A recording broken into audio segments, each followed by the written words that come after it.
Hello friend, स्वागत है आपका अपने चैनल आज क्लास में। आज की इस वीडियो में हिंदी के पाठ 6 बहादुर पाठ के सभी महत्वपूर्ण ऑब्जेक्टिव प्रश्न हम आपको बताएंगे। तो एक भी प्रश्न आप लोग स्किप मत कीजिएगा। वीडियो को प्लीज़ आप लोग शुरू से लेकर अंत तक देखिएगा। और हमारे वेबसाइट पे ऑनलाइन टेस्ट चल रहा है, तो अभी तक आप टेस्ट नहीं दिए हैं तो जाके टेस्ट दे लीजिएगा। अगर आपको ऑनलाइन टेस्ट देने नहीं आता है तो वीडियो के लास्ट में हम आपको बताएंगे कि आप लोग ऑनलाइन टेस्ट कैसे दे सकते हैं। तो आइए शुरू करते हैं पहले नंबर प्रश्न से। तो पहला नंबर प्रश्न है कि बहादुर कहाँ का रहने वाला था। काफ़ी महत्वपूर्ण प्रश्न है यह आपके बोर्ड परीक्षा के लिए। यहाँ पे आपको बताना है कि बहादुर कहाँ का रहने वाला था। तो जो बहादुर था ये नेपाल का रहने वाला था, इसे आपको याद रखना है। यहाँ पे सी वाला ऑप्शन बिल्कुल ही सही हो जाएगा। और जो बहादुर था ये लेखक का नौकर था, तो ये भी साथ में आपको याद रखना है। आइए देखते हैं अगला प्रश्न। दो नंबर प्रश्न है कि बहादुर का पूरा नाम क्या था। यहाँ पे आपको बताना है कि बहादुर का पूरा नाम क्या था। तो बहादुर का पूरा नाम दिल बहादुर था, इसे आपको याद रखना है। यहाँ पे बी वाला ऑप्शन बिल्कुल ही सही हो जाएगा। ये देखते हैं अगला प्रश्न। तीन नंबर प्रश्न है कि बहादुर कहानी किसने लिखा है। यहाँ पे आपको बताना है कि बहादुर कहानी किसने लिखा है। तो बहादुर कहानी अमरकांत जी ने लिखा है, इसे आपको याद रखना है। यहाँ पे ए वाला ऑप्शन बिल्कुल ही सही हो जाएगा। और अभी तक आप हमारे व्हाट्सएप ग्रुप में नहीं जुड़े हैं तो ये हमारा व्हाट्सएप नंबर है 8789307304। इस पर आपको बोलना है कि सर हमें ग्रुप में जोड़ दीजिए, तो हम आपको ग्रुप में जोड़ देंगे। तो आइए देखते हैं अगला प्रश्न। चार नंबर प्रश्न है कि बहादुर पाठ कौन सी विधा है। यहाँ पे आपको बताना है कि जो बहादुर पाठ है ये क्या है। तो जो बहादुर पाठ है ये कहानी है, इसे आपको याद रखना है। यहाँ पे बी वाला ऑप्शन बिल्कुल ही सही हो जाएगा। आइए देखते हैं अगला प्रश्न। पाँच नंबर प्रश्न है कि बहादुर कहाँ से भाग के आया था। यहाँ पे आपको बताना है कि जो बहादुर है ये कहाँ से भाग के आया था। तो जो बहादुर था ये नेपाल से भाग के आया था, इसे आपको याद रखना है। यहाँ पे ए वाला ऑप्शन बिल्कुल ही सही हो जाएगा। आइए देखते हैं अगला प्रश्न। 6 नंबर प्रश्न है कि अपने घर से बहादुर क्यों भागा था। काफ़ी महत्वपूर्ण प्रश्न है यह आपके बोर्ड परीक्षा के लिए। यहाँ पे आपको बताना है कि अपने घर से बहादुर क्यों भागा था। तो माँ के मार के कारण से भागा था, इसे आपको याद रखना है। यहाँ पे बी वाला ऑप्शन बिल्कुल ही सही हो जाएगा। ये देखते हैं अगला प्रश्न। 7 नंबर प्रश्न है कि बहादुर कौन था। यहाँ पे आपको बताना है कि जो बहादुर था वो कौन था। तो जो बहादुर था ये कहानीकारक का नौकर था, इसे आपको याद रखना है। काफ़ी महत्वपूर्ण प्रश्न है। यहाँ पे डी वाला ऑप्शन बिल्कुल ही सही हो जाएगा। और बहादुर का घर कहाँ पे था, तो नेपाल में था, तो ये भी साथ में आपको याद रखना है। आइए देखते हैं अगला प्रश्न। 8 नंबर प्रश्न है कि बहादुर से मार खाकर भैंस किसके पास भागी आई। यहाँ पे आपको बताना है कि बहादुर से मार खाकर भैंस किसके पास भागी आई। तो माँ के पास भागी आई, इसे आपको याद रखना है।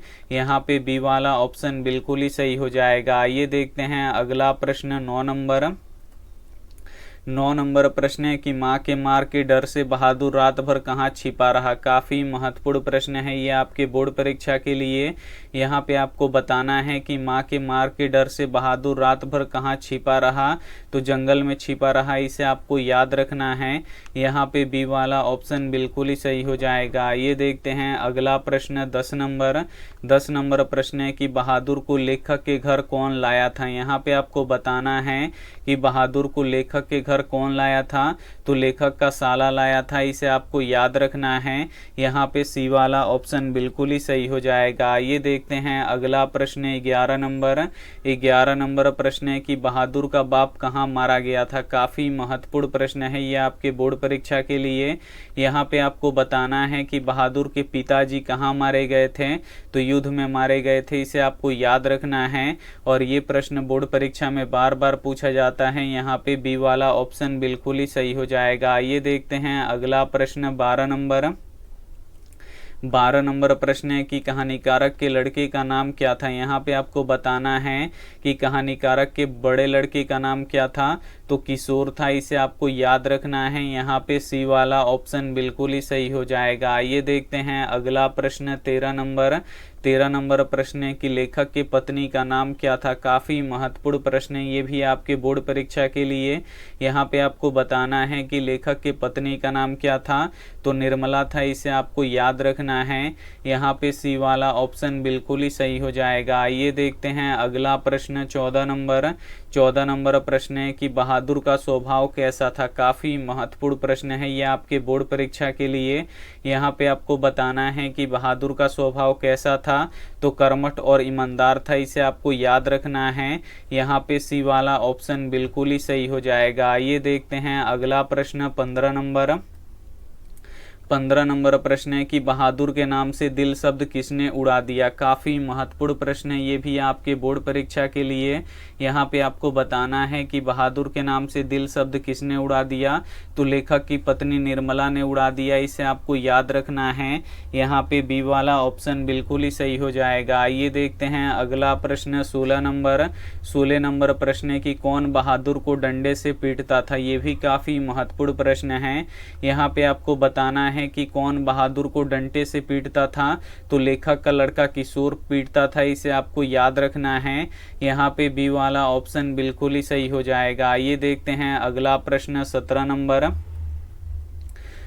नंबर प्रश्न है कि रिश्तेदार की पत्नी के कितने रुपए खो गए थे। यहाँ पे आपको बताना है कि रिश्तेदार की पत्नी के कितने रुपए खो गए थे, तो 11 रुपए खो गए थे, इसे आपको याद रखना है।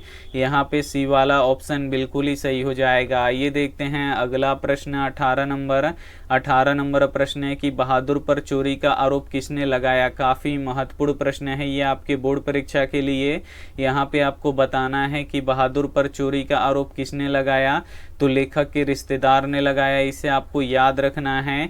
यहाँ पे बी वाला ऑप्शन बिल्कुल ही सही हो जाएगा। आइए देखते हैं अगला प्रश्न 19 नंबर प्रश्न है कि लेखक के रिश्तेदार ने बहादुर पर क्या आरोप लगाए। काफ़ी महत्वपूर्ण प्रश्न है ये आपके बोर्ड परीक्षा के लिए। यहाँ पे आपको बताना है कि लेखक के रिश्तेदार ने बहादुर पर क्या आरोप लगाए, तो पैसे चुराने का आरोप लगाए, इसे आपको याद रखना है। यहाँ पे ए वाला ऑप्शन बिल्कुल ही सही हो जाएगा। और कितने रुपए का चोरी का इल्जाम लगा था, तो 11 रुपए का लगा था, तो ये भी साथ में आपको याद रखना है। आइए देखते हैं अगला प्रश्न 20 नंबर प्रश्न है कि बहादुर पर कितने रुपए का चोरी का आरोप लगा था। काफ़ी महत्वपूर्ण प्रश्न है। यहाँ पे आपको बताना है कि बहादुर पर कितने रुपए का चोरी का आरोप लगा था, तो 11 रुपए का लगा था। यहाँ पे सी वाला ऑप्शन बिल्कुल ही सही हो जाएगा। आइए देखते हैं अगला प्रश्न 21 नंबर प्रश्न है कि जहाँ प्रतिष्ठा नहीं वहाँ क्या रहना, यह बात किसके मन में उत्पन्न हुई। काफ़ी महत्वपूर्ण प्रश्न है। यहाँ पे आपको बताना है कि जहाँ प्रतिष्ठा नहीं वहाँ क्या रहना, यह बात किसके मन में उत्पन्न हुई, तो बहादुर के मन में उत्पन्न हुई। यहाँ पे बी वाला ऑप्शन बिल्कुल ही सही हो जाएगा, क्योंकि जो बहादुर था वो 11 रुपया नहीं चुराया था और बहादुर पर उस चोरी का इल्ज़ाम लगा था, जिसके कारण जो लेखक थे वो बहादुर से बहुत प्यार करते थे, लेकिन जब चोरी का आरोप लगा तो लेखक ने 2 थप्पड़ लगा दिए। इसीलिए बहादुर के मन में ये बात उठा कि जहाँ प्रतिष्ठा नहीं वहाँ क्या रहना, ये बात बहादुर के मन में उत्पन्न हुआ। यहाँ पे बी वाला ऑप्शन बिल्कुल ही सही हो जाएगा। आइए देखते हैं अगला प्रश्न 22 नंबर प्रश्न है कि बहादुर ने लेखक के घर क्यों छोड़कर भाग गया। यहाँ पे आपको बताना है कि बहादुर ने लेखक का घर छोड़कर क्यों भाग गया, क्योंकि उस पर चोरी का झूठा आरोप लगा था। तो यहाँ पे ए वाला ऑप्शन बिल्कुल ही सही हो जाएगा और ये भी प्रश्न काफ़ी महत्वपूर्ण है। आइए देखते हैं अगला प्रश्न 23 नंबर प्रश्न है कि यदि मैं नहीं मारता तो शायद वह नहीं जाता, यह वाक्य किसका है। काफ़ी महत्वपूर्ण प्रश्न है। यहाँ पे आपको बताना है कि यदि मैं नहीं मारता तो शायद वो नहीं जाता, यह वाक्य किसने कहा, तो लेखक ने कहा, इसे आपको याद रखना है। क्योंकि जो लेखक थे, जब बहादुर पर चोरी का आरोप लगा था तो लेखक ने उसे चाटा मार दिया था और यही बात का दुख बहादुर को लग गया था, क्योंकि उसने चोरी नहीं किया था, उस पर आरोप लगा था और यही सोच के वो घर छोड़कर चला गया। तो यहाँ पे ए वाला ऑप्शन बिल्कुल ही सही हो जाएगा। आइए देखते हैं अगला प्रश्न 24 24 नंबर प्रश्न है कि बहादुर लेखक के घर से क्या लेकर भागा था। यहाँ पे आपको बताना है कि बहादुर लेखक के घर से क्या लेकर भागा था। ए ऑप्शन है कपड़ा, बी ऑप्शन है बिस्तरा, सी ऑप्शन है जूते, डी ऑप्शन है कोई भी सामान नहीं। तो यहाँ पे आपको बताना है कि बहादुर लेखक के घर से क्या लेकर भागा था, तो कोई भी सामान लेकर नहीं भागा था, इसे आपको याद रखना है। यहाँ पे डी वाला ऑप्शन बिल्कुल ही सही हो जाएगा। आइए देखते हैं अगला प्रश्न 25 नंबर प्रश्न है कि बहादुर के जाने के बाद निर्मला आंखों पर क्या रखकर रोने लगी। काफ़ी महत्वपूर्ण प्रश्न है ये भी आपके बोर्ड परीक्षा के लिए। यहाँ पे आपको बताना है कि बहादुर के जाने के बाद निर्मला आंखों पर क्या रखकर रोने लगी, तो आंचल रख के रोने लगी, इसे आपको याद रखना है। यहाँ पे सी वाला ऑप्शन बिल्कुल ही सही हो जाएगा। और निर्मला कौन थी, तो लेखक की पत्नी थी, तो ये भी साथ में आपको याद रखना है। आइए देखते हैं अगला प्रश्न 26 नंबर प्रश्न है कि मौत का नगर किसकी रचना है। काफ़ी महत्वपूर्ण प्रश्न है। यहाँ पे आपको बताना है कि मौत का नगर किसकी रचना है, तो अमरकांत जी की रचना है, इसे आपको याद रखना है।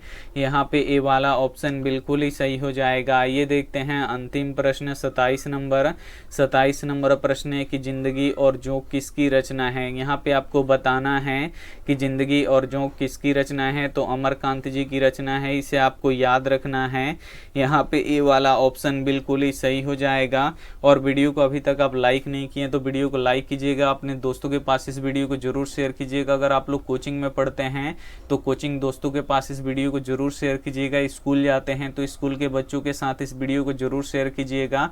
अब हम आपको बताएंगे कि आप लोग ऑनलाइन टेस्ट कैसे दे सकते हैं। तो सभी के फ़ोन में होता है क्रोम या गूगल, तो दोनों में से किसी एक को आपको ओपन कर लेना है, खोल लेना है। जैसे ही यहाँ पे आपका क्रोम या गूगल ओपन हो जाएगा तो यहाँ पे सर्च बॉक्स दिखेगा, तो इसमें आपको लिखना है आस्क क्लास। तो हम यहाँ पे लिख देते हैं ASKCLASS। यहाँ पे हम आस्क क्लास लिख के सर्च कर देंगे। जैसे ही सर्च करेंगे यहाँ पे देखिए लिखा हुआ आ जाएगा आस्क क्लास, तो बस इस पर आपको क्लिक करना है। और जैसे ही आप लोग क्लिक कीजिएगा आप हमारे ऑफिशियल वेबसाइट पे आ जाइएगा। यहाँ से आप लोग टेस्ट लगा सकते हैं, यहाँ से PDF डाउनलोड कर सकते हैं। तो सबसे पहले टेस्ट देना सिखाते हैं, तो इस टेस्ट पे आपको क्लिक करना है। जैसे ही आप लोग टेस्ट पे क्लिक कीजिएगा यहाँ पे आपका टेस्ट ओपन हो जाएगा। देख सकते हैं यहाँ पे ओपन हो चुका है। अब यहाँ पे देखिए लिखा हुआ है क्लास 10/28/5, यानी आज का ही दिन का टेस्ट है, हिंदी का टेस्ट हो रहा है। और सुबह 7 बजे से होता है, डेली लाइव टेस्ट होता है। आप लोग डेली यहाँ पे आके टेस्ट लगा सकते हैं। और ये टेस्ट डेली सुबह 7 बजे स्टार्ट होता है, 24 घंटा समय रहता है, तो दिन में आप कभी भी टेस्ट लगा सकते हैं। तो इस पर हम क्लिक करेंगे और जैसे ही क्लिक करेंगे यहाँ पे हमारा टेस्ट ओपन हो जाएगा। और आपको क्या करना है, यहाँ पे थोड़ा सा आप वेट कर लीजिए, मेरा थोड़ा सा नेट स्लो चल रहा है। तो यहाँ पे देखिए खुल रहा है। अब यहाँ पे देखिए थोड़ा सा आप लोग नीचे आइएगा, तो यहाँ पे देखिए 149 बच्चों ने टेस्ट दे दिए हैं। बस आपको स्टार्ट पे क्लिक करना है। और स्टार्ट पे क्लिक करने के बाद यहाँ पे नाम पूछेगा, तो यहाँ पे हम अपना नाम लिख देते हैं। आप लोग अपना नाम लिखिएगा, उसके बाद नेक्स्ट कर दीजिएगा। तो इसमें नेक्स्ट करते ही देखिए इसमें 20 क्वेश्चन है और पहला क्वेश्चन आ गया है। और इन 20 क्वेश्चन में यहाँ पे देखिए आपको बनाना है।